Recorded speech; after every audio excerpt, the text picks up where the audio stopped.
Italy has accused Pfizer and AstraZeneca of serious contract violations after the companies announced they would not be able to deliver their coronavirus vaccines as agreed.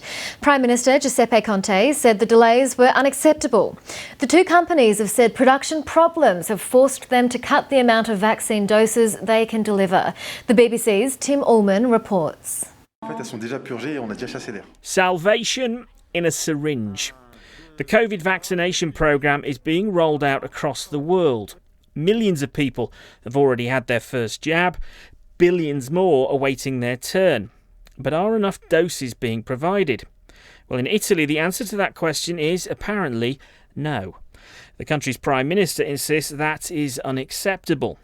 Giuseppe Conte said, "Our vaccination plan has been drawn up on the basis of contractual commitments freely made and signed by pharmaceutical companies with the European Commission."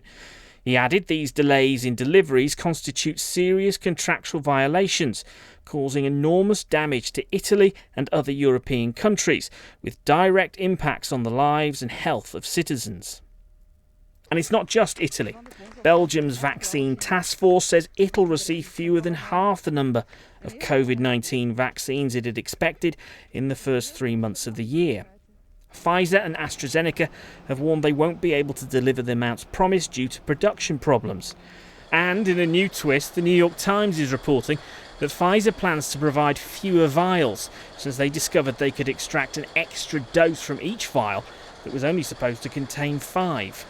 Well, I mean, at the end of the day, it's important to recognize that Pfizer and other large pharmaceutical companies are for-profit companies, and they have a responsibility to their shareholders to try to extract the maximum amount of profit that they can. But the company insists it's fair, as its contracts are based on doses, not vials, and that the lucky discovery means it can stretch the vaccine even further, meaning more doses reaching more people.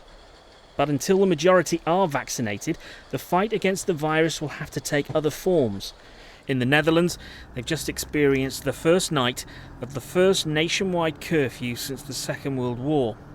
The wait for a vaccine may mean more lives end up being lost. Tim Allman, BBC News.